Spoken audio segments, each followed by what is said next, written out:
So the good thing about money is that almost everything is fixable with it. If you have made past money mistakes, you can fix it. So regardless if you have debt, if you have bad credit, it can be fixed. But there's two things you need for it to be fixed.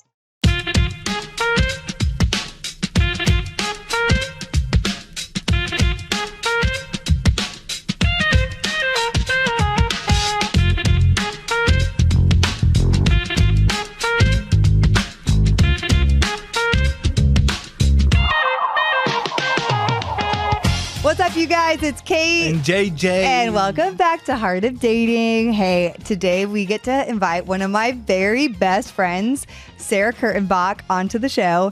We're talking about finances and debt and dating. And this is a topic we've really never covered. So I know, I'm pumped about it. This will be a lot of fun because there's just lots of red flags and things to take note of here. And Sarah is the expert to tell you about it. Let me tell you, you're going to get to know her.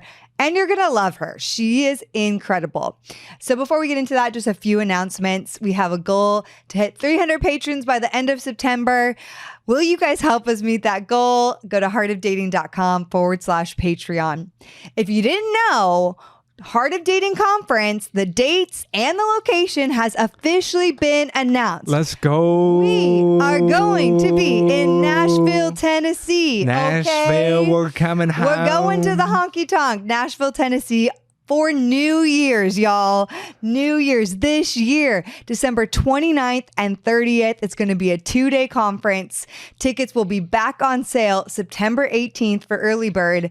And last time we did sell out in person. So I just got to say, take advantage of it. Mark your calendars for September 18th. It is going to be amazing. It's going to be popping. Let's go. I can't wait. Oh my gosh, y'all. If you haven't been to conference, you got to do it. Yeah. You have to come. Last thing is next month, in a few weeks, we are actually relaunching our School of Dating program. It's our 8-week intensive. You can sign up for a call with JJ, find out more about it. All you have to do is go to joinschoolofdating.com. You can sign up for the wait list and jump on a call with JJ. It's the best. I've been getting a lot of calls. It's been great. And they're great. So the wait list is definitely filling up. People are trying to get into class before it goes live. And so if you guys are interested, go ahead and book it with me. We know this is a big investment, but we just want people to feel comfortable and really, really supported in a big decision like this. And so book that call with JJ so you can ask literally any question you want. We want you guys to feel confident. Okay, now we have a question from Haley in our community. Let's hear it. Hey, Kait. So my question is about long distance. It seems that every time I get to know someone through especially dating apps, and I even have put it on my profile about how I'm completely open to long distance. I actually don't mind it at all. I get to know a guy and then he suddenly is like, I don't think it's going to work, the distance, and then he backs out. Don't you believe that the guy that God has for you would do whatever it takes to pursue you and meet you halfway even? Thanks. Great question, Haley. Thank you for this one. We are massive fans of long distance. And for those of you that don't know, we have a free long distance guide on our website. It's completely free. It's one of our best guides. So we'll link it here on YouTube if you're watching. And Haley, the thing is, you are right. The right man whose heart is ignited for you, he won't see long distance as this horrible barrier between you. And the also reality with long distance is you want somebody who's willing to put in the work and effort to communicate, because long distance does take some extra work. But if this person is committed and they're ignited for you and they want to pursue a relationship seriously, it's not going to scare them to have to focus on communication. That being said, one of my favorite things about long distance is it takes two to tango. That's true. Meaning if they're not open to it, well, they're probably not going to be open to it, and that's okay. It's not for everyone, and a lot of people have this idea that they just want to date locally. While I might not agree with that, that is how they stand, and until they change or find a person worth changing for, they're not going to change. So you can't convince them. If they're not up for it, you can never convince a man to do it. He's going to need his therapist, his coach, people speaking into his life, telling him to do that. But you should not be the person at all convincing him to do long distance. All right, guys. Thanks for that question, Haley. Now we're going to jump into the episode with Sarah. Let's go.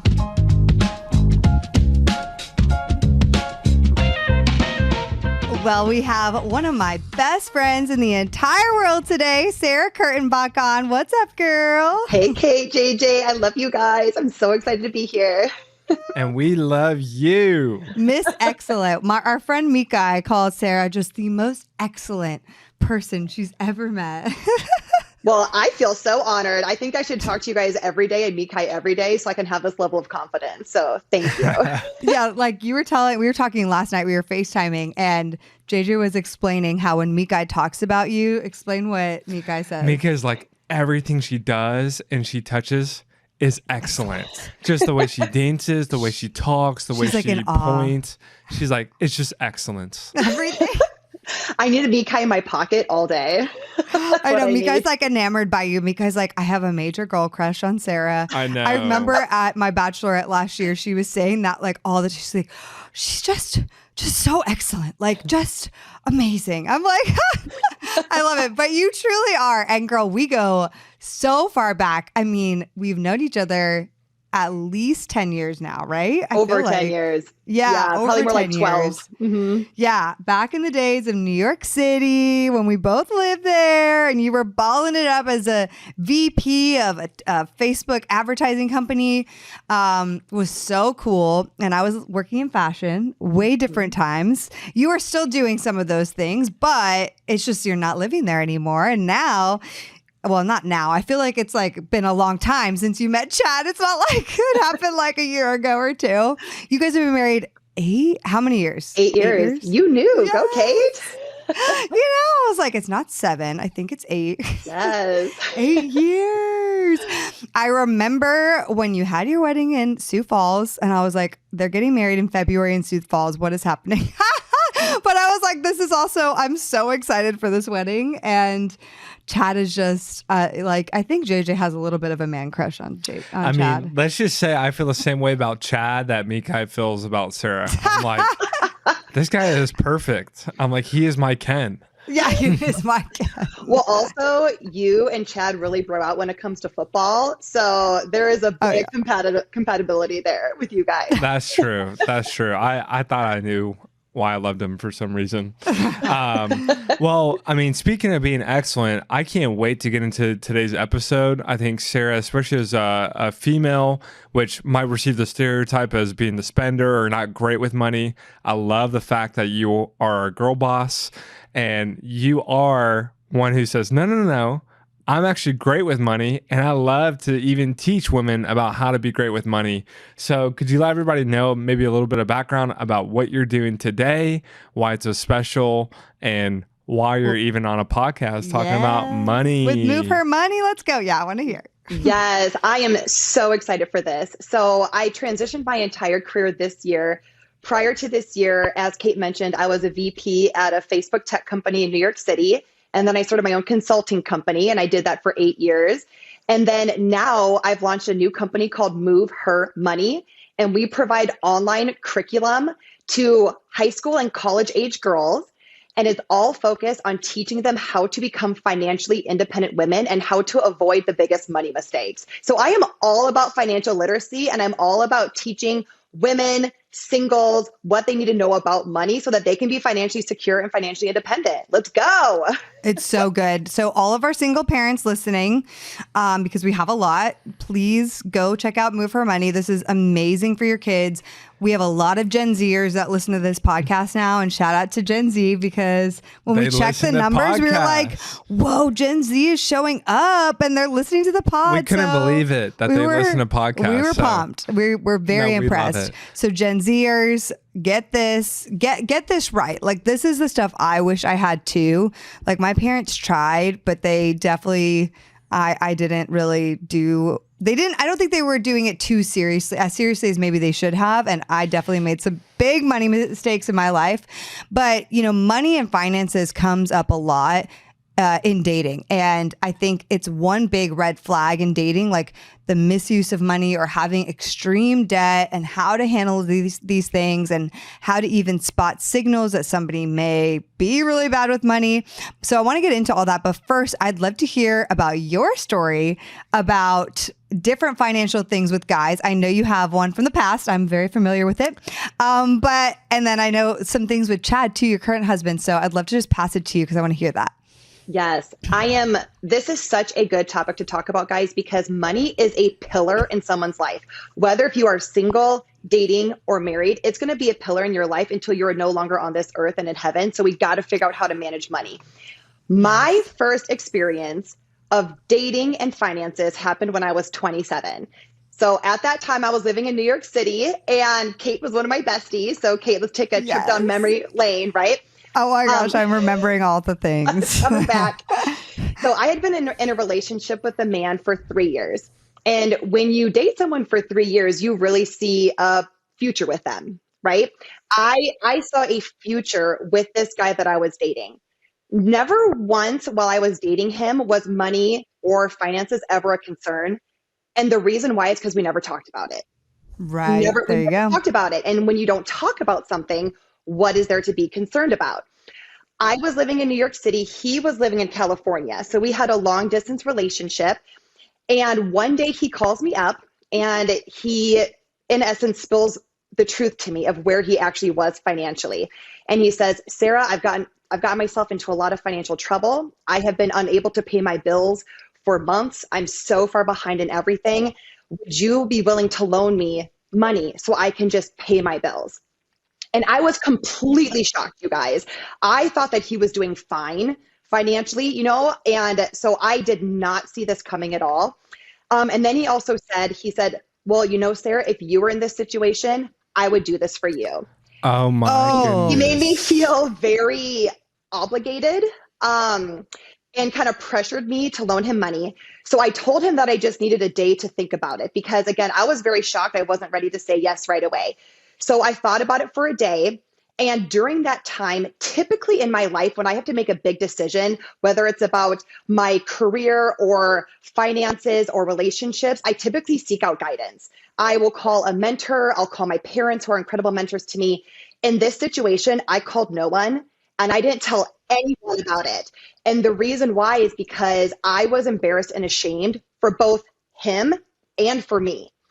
So I guess maybe that's a key thing to take away for singles here is if you're ever in a situation and you don't seek out mentorship or guidance from anyone because you're embarrassed or ashamed, that is something that you really need to think. That's a red flag. Yeah. Well, it happens to all of us because like you said, Sarah, you were embarrassed for him and yourself. Like I'm dating a guy who's so financially broke right now.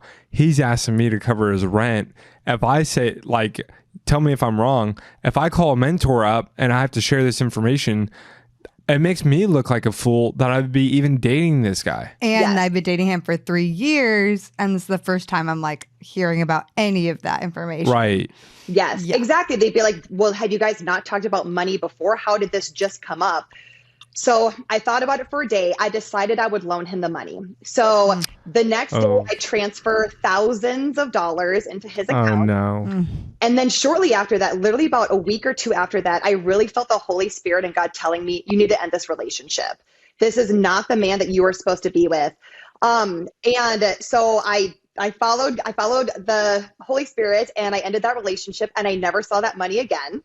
So, oh my goodness. He promised I will pay you back. But he never paid me back.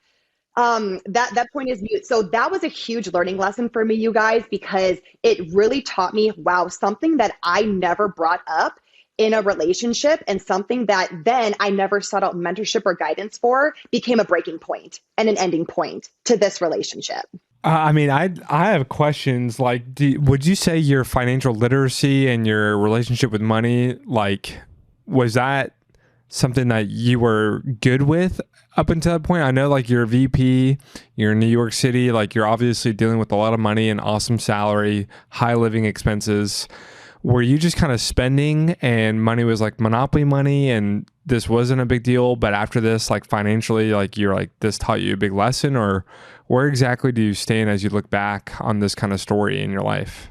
Yeah. So I consider myself one of the lucky ones where my parents started teaching me about money when I was in fourth grade. So they taught me starting in fourth grade how to be financially independent and so many components of money. So at that time, when I was then 27 and I went through this situation with the guy I was dating, I myself was very, very financially secure. And it was because someone taught me about money. This is why financial literacy and learning about money in your younger years and as a single is so important, because I was in a place where I could pay for his bills and be completely fine.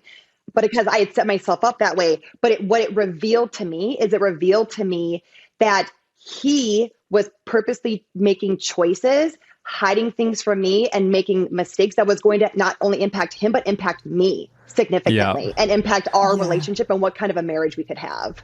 Well, it's awesome that it didn't devastate you, right? Like you were financially secure enough that you could afford to take a loss on that loan. It just is a write-off. Yeah, tax write-off. That would be awesome. Hey, can I at least get some donation? Some charity information here so I can write it off? But more importantly, I think what I love is, and you have a great story too, anecdotally, like what are maybe some of those red signs in that dating process that someone is actually worse with money than you might think, and maybe signs that you miss specifically? Or questions you should have asked. Right. Yes, 100%. So I feel like when you are dating someone, there are 3 core red flags that are tied to money that you should look out for. So red flag number 1, if the person has no money goals or a money plan. This is why this is a red flag. If someone does not have an aspiration or a goal of where they want to be financially, such as I want to be debt-free by this day. I want to, by the time I'm 40, have a net worth of $1 million. I want to be able to give $20,000 to my church sometime in the future. If they have no goals, do you ever expect them to hit those goals? The answer is no. The answer is no. The average American lives paycheck to paycheck. There's multiple variables as to why they do. I believe one of the variables is because people don't set any financial goals for themselves. And if they don't have any goals, they will never hit them and they will just live status quo their whole life. And they will accept all of that as normal. They'll say living paycheck to paycheck is normal. Having debt is normal. Well, you know what? Normal sucks. I sure don't want a normal life when it comes to money, And then tied to that is a plan. So also too, if you were, dating someone and they have this big goal, let's say that they want to have a net worth of $1 million by the time they're 40, but they have no plan to make that happen. Do you also expect them to hit that goal?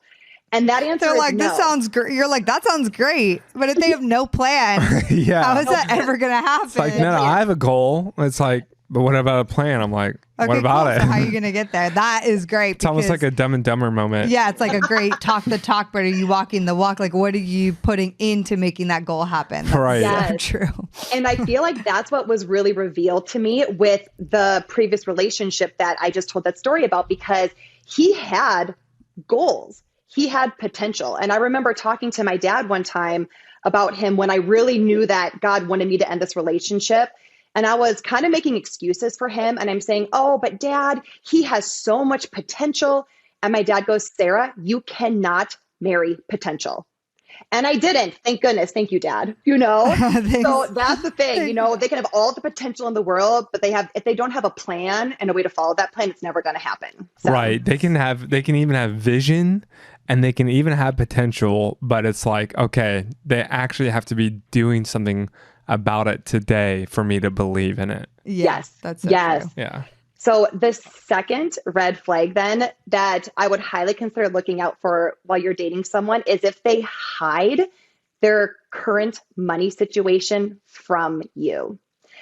And the reason why is because in a beautiful, open, God-fearing relationship, there is transparency, right? There is vulnerability. You don't hold yourself back from that other person. And that also includes money. So if a person that you are dating is hiding things from you of their money situation, their debt, their credit score, whatever it is, that is a big red flag, because especially in a marriage, which is a merger, everything that they are or they have becomes you, right? And if they're hiding it from you, then it's not a true, authentic, vulnerable relationship. Now, I have a question. Yeah. Like, what does hiding look like specifically? Is it just withholding information at every point in turn? Is it Asking questions and they like beat around the bush? right? Like, what would hiding look like? What it look like for you, and what do you typically see it look like in relationship? Yeah. I mean, it's kind of just what you guys said. It's never being truly open and honest about where you are. And a lot of it stems to people just may not be where they want to be, right? So they don't really want the person to actually know what's in their bank account or how much debt they have. But it's so important for the other person to know. So either they just don't talk about it, they like completely avoid the conversations. They might change the topic about the conversation. They never want to be able to set up a time to actually talk about money at all. Or maybe they act like they have a lot of money with material things, but actually in their bank account, they live paycheck to paycheck. So, Right. okay, so I'm on date number 8. It's been about 2 months of dating, and I want to get a financial sense of where this person's at. What's a great way I can kind of gauge it? Like, am I just blunt? What's in your bank account right now? How much is in your Roth IRA, your 501? Like, what do I say? How do I ask that? Totally. So I feel, first of all, like when it comes to the point where you're going to ask that question, there is no set time or date that works for everyone, right? It's not like on your 8th date or 3 months in or 4 months before you propose. Like there's no set date. So it's so different for everyone because it really just depends on how mature you guys are, like your maturity levels, like really also how deeply in love you guys are. Like, is this a relationship that's leading down to where you guys could be engaged? So if it is, I recommend having a money conversation when you get to the stage where you really feel like you're falling in love with someone. 100% you need to have this conversation before engagement, for sure. Yeah. I was gonna mention that. Yeah, totally. And it can be really as simple as just saying to the other person, like, hey, money is such a massive piece and pillar in our life. And I think that it would be great if we just sat down and shared where we are financially with each other so that we can be transparent and be on the same page.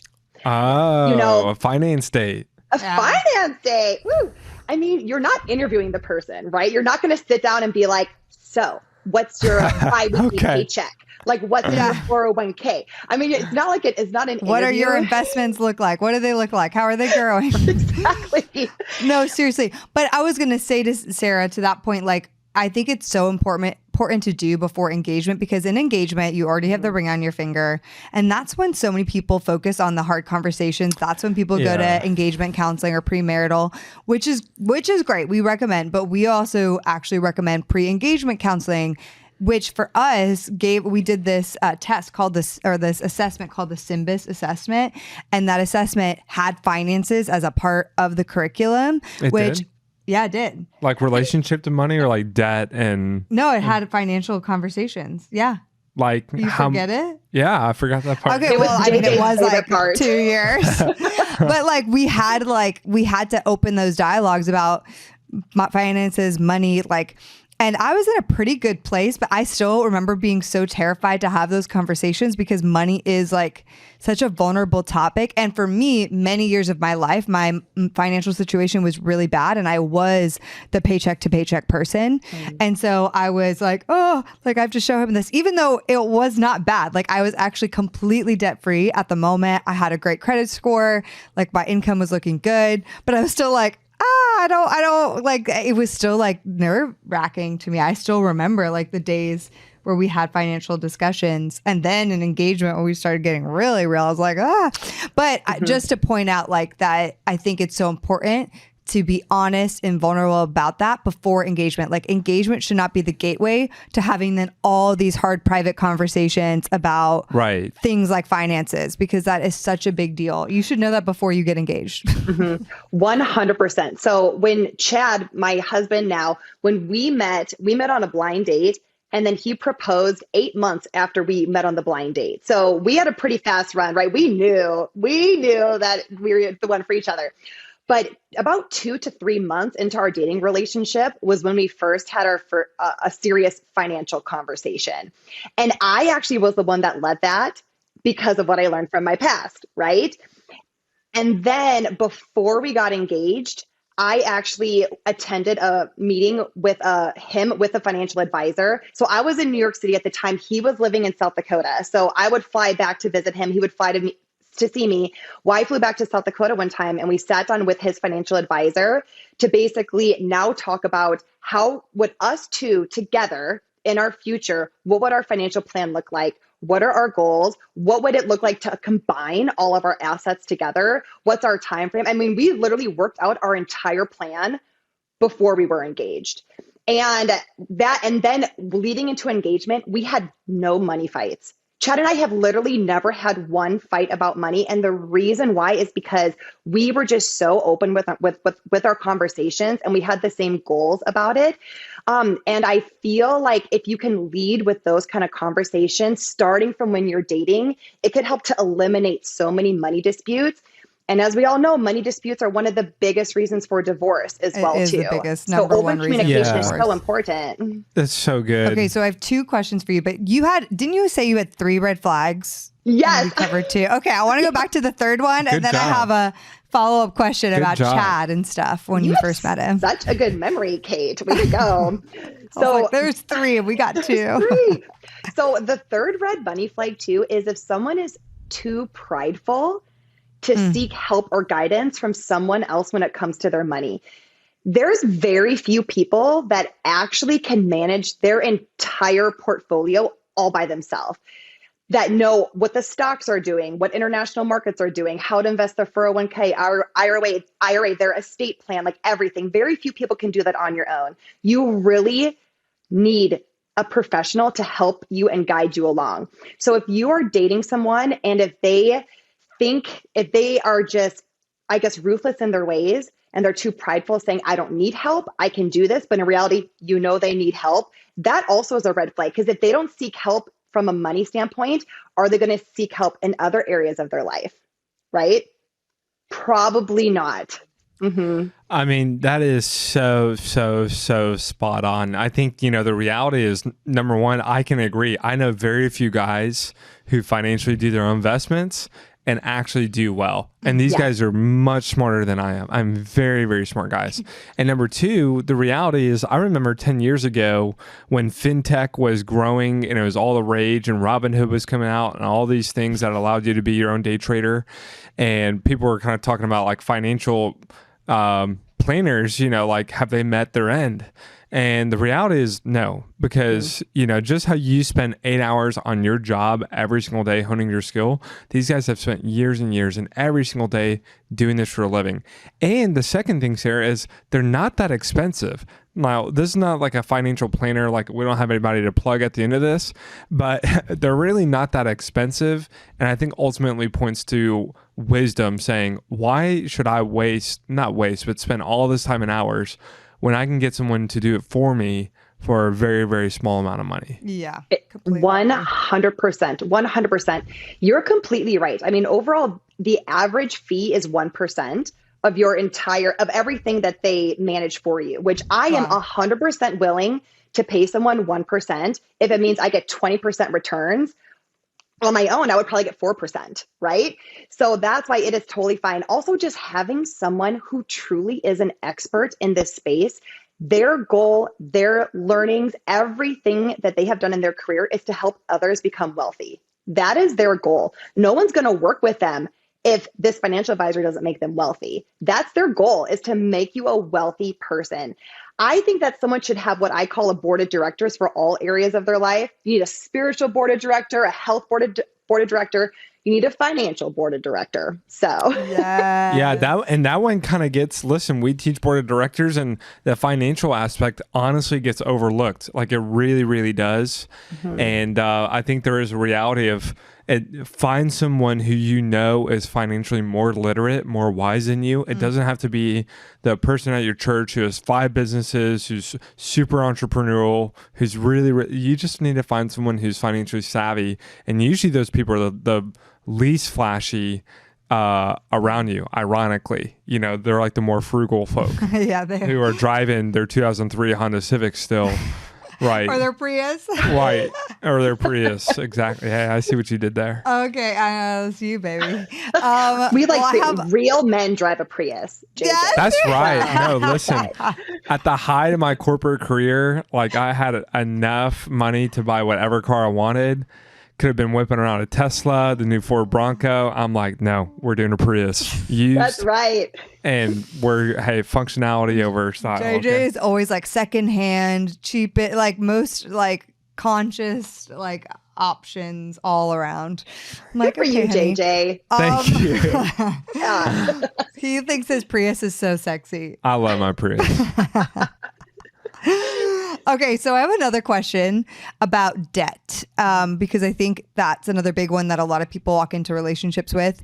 And I know that you have some story here as well around debt and relationship. And so I think it's good to talk about, what about if somebody is coming into the relationship with debt or maybe a lot of debt? Like, what is a red flag versus what is like a deal breaker, or what is maybe like, okay, I can work this out. Like, this isn't like, this is like what it is, but it's not going to destroy us for the rest of our life. Yeah. So yeah, I'd love to hear your thoughts. Yeah. So the good thing about money is that almost everything is fixable with it. If you have made past money mistakes, you can fix it. So regardless if you have debt, if you have bad credit, it can be fixed. But there's 2 things you need for it to be fixed. So you need to have a plan. We've talked so much about having a plan, right? But that's because it's so important. So you need to have a plan of your debt. How are you going to pay it off? How many payments do you need to make? What's the time frame for it? How much more money do you need to make to pay off your debt? You have to have a plan. The second key thing is discipline. You will never pay off your debt if you are not a disciplined person. So now tying that into singleness, if you yourself, or if you're dating someone with a lot of debt, this is the question you need to ask. Does the person have a plan? Are they disciplined? If so, that's okay. It's okay because they will pay that debt off if they are disciplined enough to stick to the plan. If they have no plan and if they're not disciplined, red flag. It's a red flag because you have no idea when they will ever pay that debt off or what they will do with their money in the future or other things as well too. So when it comes to debt, that's kind of the way that I look at it. And I was just going to say, like, for me, before meeting JJ, I actually did have quite a lot of debt because I had a business that dissolved and there was a lot of debt from that. And plus, and some other things. And so, but when Hardest Dating started growing, there was like 1 year where I actually started making more significant income.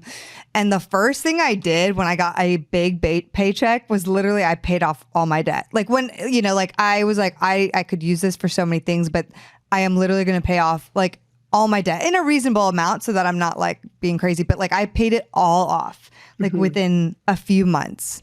And it was the best feeling in the world to be like, I now am officially debt free. Yes. Did you do your Dave Ramsey? And I was paying it off and I had a plan in general, but for me, I hit enough of a big surplus that I was like, okay, I'm just going to pay this off because truly for me, this is not something I want to keep thinking about. And I know for me, there's a tendency of, okay, well, I'll just like start upping my payments a little more. And for me, like in the past, I wasn't great at money. I was like, no, Kait, you are using this to pay off all your debt. I know it's tempting to like go buy something really big right now. No, you're paying off all the debt. Way to go. The best feeling in the world. I am so glad that I know. That. I walked into him, dating him, and I was like, I got no debt, yo. And he was like, what? Totally, Kait. Like what you chose to do meant that when God introduced you to your future husband, to JJ, you truly could be an asset, right? You had something to bring to the table. You had something of value to bring to the table. I think it's so important for people as singles to have that type of mentality of I want to be an asset. Also, when it comes to debt. So just to tell you guys about a little bit about our debt story, So when Chad and I met, I was similar to you, Kait. I had no debt. I was solid in my career. I had been really strategic about my finances. Chad is an orthopedic surgeon. To become an orthopedic surgeon, you have to go to medical school. I had no idea how expensive medical school was. So he had medical school loans. And I'm not saying $25,000. I'm saying hundreds of thousands of dollars of medical school debt. Hundreds. Yeah. Hundreds of thousands of dollars. And so when we first had our money conversation, when we were 2 to 3 months in and we're talking about, where we are financially, and he told me that, I was shocked. Because again, I had no clue how much medical school cost. But the thing is, Chad had those two things. He had a plan because he had that solid financial advisor who had worked it out. And also Chad's the most disciplined man that I know. So I was not worried. Because I knew that we were on track and I knew there was an end date to pay that off. Talking more about debt too, then we get married, we buy a plot of land, we start building a home. So we had to take out a mortgage, right, to pay for our home. So now if you add in his student loans and you add in our mortgage, we had about $1 million in debt at that time as newlyweds. Yikes, right? I'm like, that number just is making me sweat right now. Big number. I'm sweating right now. So we, as newlyweds, we had a lot of debt. So what we did is, again, we sat down with our financial advisor and we worked out a plan with him where he automated everything for us. So he automated our investments, our 401ks, our IRAs, our bills, everything that we would need to be automated was automated to set us up for a nice retirement. And then he says, whatever is left in your checking account is to use to your discretion. I said, our discretion is paying off debt, baby. Let's go, So we just started hammering that debt and we paid it off in less than 6 years. And Kait, when you make that final payment and you don't owe a cent to anyone, it is a level of freedom and security and comfort that you just cannot replicate almost anywhere else. It's an amazing feeling. Yeah. It's like it's held over your head for so long, especially I was still I was growing more past the paycheck to paycheck, but I was really struggling still as I started hard at dating and I was working some side jobs. And so for me, it was a really big struggle. And that moment when I paid it off, I was like, wow, I feel like I'm pretty sure I cried. And just, there's such a weight and that burden lifted. And I was so proud to walk into the relationship with him and be like, I got no debt and my credit score is this, baby. Let's go. That's awesome. That is awesome. Well, what's funny, number one, as you were just talking, both of you, about that debt-free feeling and relief, I just love the parallelism to our spiritual life, especially as Christians, and the debt-freeness that we get to walk in, that forgiveness. And the most awesome reality is that you've done nothing to earn that. Like you have paying off your, money debt, which requires tons of intention, tons of action. I just love the analogy and hearing you guys rejoice in the same way that we rejoice as Christians for all that we've been forgiven in our eternal debt. Yeah. But number two, your point is so good, Sarah. Here's the reality. Not all debt is equal, right? Not all debt is equal. Medical bill debt is a lot different. For example, I know of a couple who's actually financially, because of finances, there's been a ton of stress on their marriage and it's not quite clear whether or not they're going to survive it. She married him and was unaware of just how much debt he had. And the debt that he had was over $100,000 of IRS debt because he had been running his own businesses and just didn't pay the IRS. Oh my gosh. Operated under the assumption that, hey, I'm a small business. No way they catch this. I'm just going to pocket IRS it. Scares me, man. And she had no idea. And she had no idea. It was hidden. Oh, man. Because she didn't think to ask him about his financial debt of a business or, have you been paying the IRS?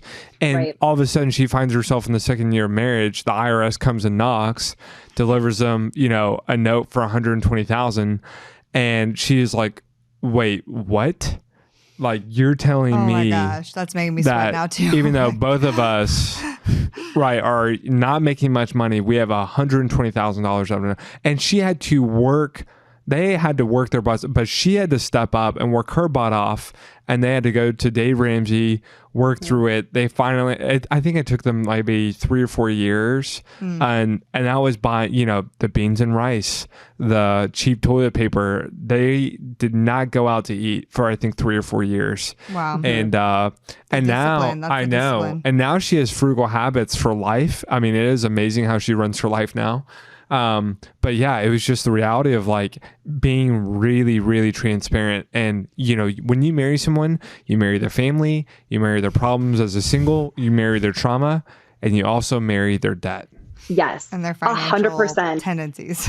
Well, one of my questions too for singles is, if you don't feel comfortable sharing where you are financially with the person you're dating, then you also shouldn't feel comfortable sharing your mind, your heart, your soul, your body with them, right? Because those are also all pillars in your life too. So I guess my question is, how are you comfortable sharing all of these other really important components of you with him or with her, but you're not focused on sharing money? It has to be all intertwined. Otherwise, that could be the kind of situation you come into, and that is a nightmare.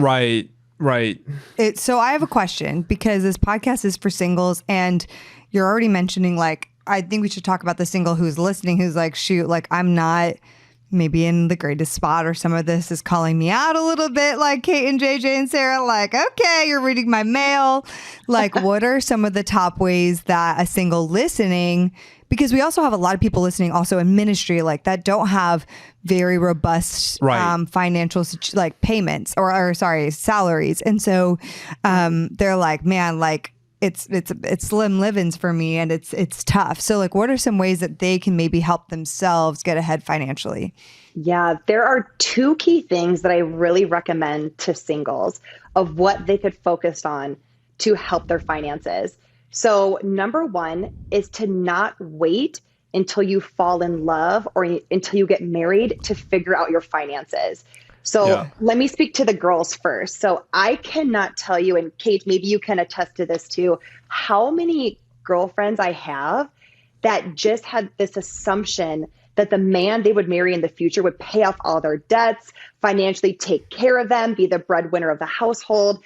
And then these friends married men that were either in a worse financial state than they were, or I have a friend that has a similar story where the government got involved with things that he had done in his past businesses, and it was terrible. So ladies, don't wait for a man to financially take care of you. You also don't know the timing of your life of when God is going to introduce you to your future spouse. Maybe it'll be when you're 18, maybe it'll be when you're 45, but you need to figure out your finances before then.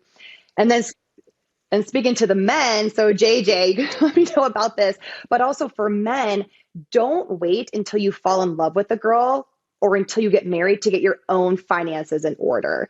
It's like, don't be living this bachelor life of, I just have to watch out for me, I can have all the fun that I want, because in the future, if you want to get married, you have to be a really good steward of your money to be able to provide for a family, and a wife can obviously provide too. I'm all about women making money. Hey.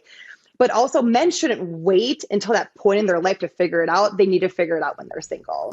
Yeah. For the guys who don't have it going on, listen, that is the number 1 requirement. Like, marriage is hard. If you want to make it 10 times harder, throw in financial challenges. Like, that is absolutely true. And then for the guys listening who are good with finances, Sarah, you're going to die at this, because I just did an episode over if you're, dating and thinking about marrying a girl who has an expensive lifestyle or is maybe quote high maintenance. And I was reading on Reddit, and they're like, hey, I've noticed my girlfriend is maybe a spender, I'm a saver. Like, what are some things I can do to kind of prepare for what's ahead if I marry her? Because JJ got a hold of like some of my beauty budgets and stuff. Like, things are just very different. Like, the way he lived was like so slim, and I wasn't living necessarily excessively, but like some of my beauty and health budgets were definitely on the higher side, way more than he had ever seen in his life. Getting our hair done, nails done, and granted, there were seasons I didn't do all of those things, but before the wedding season, like, oh man, I was definitely getting those things done. She was going hard. I was going ham a little bit before wedding. I mean, it's the one time in your life where you're like, okay. And it was a lot. And Well, Jay's like, what's funny oh my is gosh, what's happening? this guy on Reddit goes, here, I have the best advice for you. Every other Friday when that paycheck hits, pay your bills, pay your rent, and take whatever money is left over, look at it, feel it, cherish it, and then light it on fire, because that's what you're going to be doing for the rest of your life if you marry a spender. So just get used to that feeling of watching it burn in front of your eyes. So funny. Oh, is that how you feel, JJ? Is that what you're saying? No.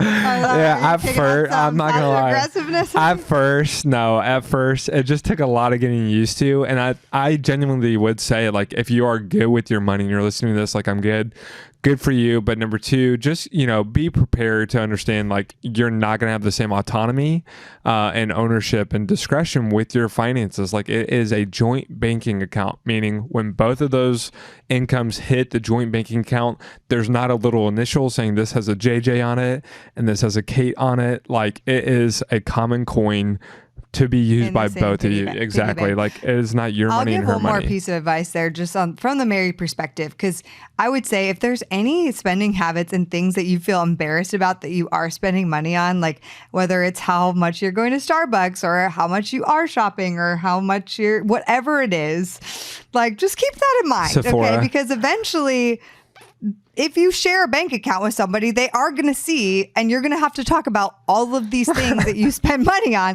And I was hoping JJ never found this one tab in one of my documents that was my beauty budget for the wedding, like beauty and health, like stuff that I was doing pre-wedding. Like I was like, he'll never find this. It's totally fine. And one day he's in our files and he's like, what is this tab? And I was like, like, no.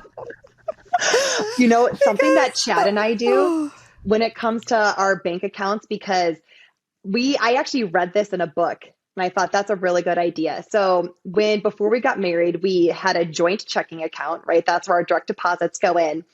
And then we automate everything else. One of the automations though, is we each have our own separate checking account. So I have my own checking account. He has his own checking account, and we call it our fun money. So one of the automations every month is a certain amount of money, equal amounts of money gets deposited into our individual fun accounts.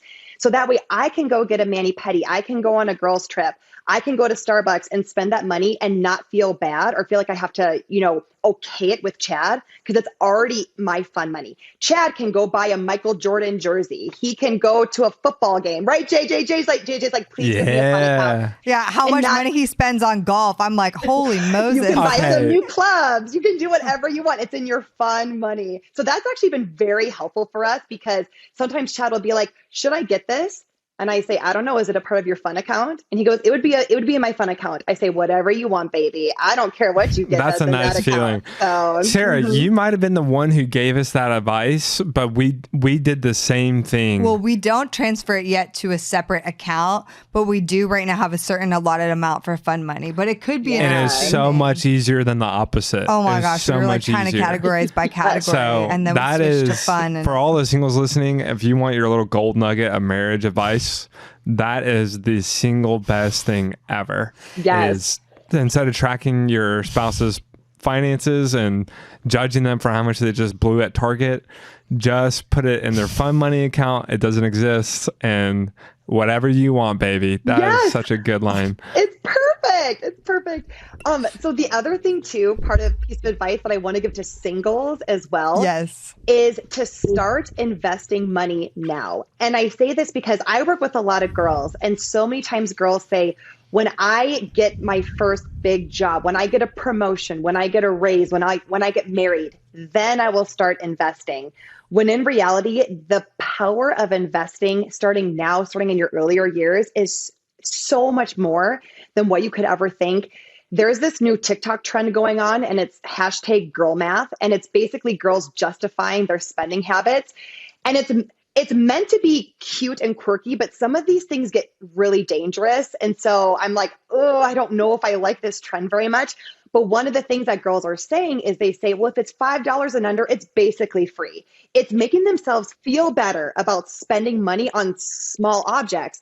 But listen to this, guys. Okay, $5 a day invested will be astronomical for you. If you start investing $5 a day from the ages of 19 to 26 and then never touch it again, by the time you retire at age 65, that one account will have over $930,000 in it. That's why when it comes to this hashtag girl math trend and they're like, $5 and under, it's basically free money, doesn't matter. I'm like, it actually matters a ton what you do with that money. So start investing now. Don't wait for a pivotal moment in your life to start investing. Start now. Meet with a financial advisor probably, right? To get it set up the right way and you'll be good. That's amazing. Is that Roth or that would be IRA? There's so many ways you can invest. You can invest in a 401k, in a Roth IRA. There's also just flat out investment accounts as well too. See, the nice thing about a financial advisor is every account has different tax purposes. That's the main thing for all these different accounts. Some are tax now, tax later, tax never. So that's why you want multiple different kinds of investments is really for tax purposes in the future. Yeah. So good. We're on Team Roth over here. We're just like, hey, we'll take it on the front end and we'll take it tax-free on the back end, please. Thank you. Oh, anything to reduce taxes, please. Tax-free later. Yeah, I love absolutely. it. Well, this has been so good, Sarah. Like, I think it's so practical. You've given the listeners so many practical things. And I think it's so challenging and good for people to see like, hey, even if you're not in the perfect financial position, like you are completely debt-free right now, it doesn't mean you're completely eliminated from the dating process. It's more about, do you have a goal and do you have a plan? Like that's the consistent thing you're saying, which I love because it brings hope to a lot of people. I do know, especially for men, there's a lot of guys that feel like I can't date until I'm like in the perfect financial position. And I think, yeah, I mean, if you literally have no goal and no plan of action and no income to help you there, like maybe you shouldn't be dating. But if you have a goal, if you are working towards and you have a plan, you're working towards that, then it doesn't mean that you have to be in this. I mean, Chad, for example, like he's like, I'm rolling up with hundreds of thousands of dollars in debt, but I got a goal and I have a plan and this is going to happen. Like a legit plan. Like a legit plan. Like I'm not like a loosey-goosey, but like this is my actual plan. I'm actually doing it already. Right. Then you're totally cool. Like, I think that's just really important because I do think a lot of singles eliminate themselves because they're not in the perfect place yet. And so I really hope that encourages them. Totally. I also want singles to know that your money mistakes do not define you. No matter what mistakes you've made in the past, no matter what type of credit card debt you have, no matter what your credit score is, they do not define you because again, everything is fixable. You can fix it. Sit down with a professional, get on a plan and be disciplined, and you will be okay. You will be okay. Amen. So good. Go listen to some Dave Ramsey episodes. I promise you, there's people much worse than you. And two, it is fixable. It is fixable, so Sarah, thank you so much. I mean, you were spitting some really awesome wisdom for guys and girls today. And those were so well thought out, your 3 red flags. And again, we respect you. We admire you and Chad so much. You guys do everything with excellence. It's no surprise that this was an excellent episode. Excellent. And we're just so grateful for you. And literally, if you are one of those women that are in the position to, like, you have a child that could take Sarah's course, or you are in that stage of life, like definitely look at Move Her Money. Like, you guys, I'm so serious. We bought it for our team actually because we were like, okay, they're a bit on the younger side. And we're like, okay, this is so important. Like, we want to equip you guys right now to have a great financial future, especially on the female side. Like, I'm for the guys too, but to your point, Sarah, like, women often depend on getting that MRS degree or like getting married, and then then it's all figured out and my sugar daddy can take on all my spending. Lord. We definitely do not want to have that mentality. Amen. Well, I love you guys. You're doing amazing things for the kingdom and helping so many singles. Money is such an important topic, and thank you for trusting me to be here today to have this conversation with you. I'm truly honored. Amen. Thanks, Sarah. We love you, girl. Love you. The Heart of Dating podcast is created by Kait and JJ Tomlin. Shout out to our epic audio and video editor, Scott Caro. We have an amazing Heart of Dating team who helps bring the show to you each week. I want to shout out Kelsey Napier, our Heart of Dating digital marketing coordinator, and Elena Gibson, our brand and community manager. We couldn't do it without them. Now, if you guys have never ranked us or reviewed us on iTunes or Spotify, would you consider doing that? It would mean so much because our podcast can get more discovered and more people can learn how to better date as Christians. Don't we all want that? We launch our podcast each and every week on Wednesdays, so we will see you next week.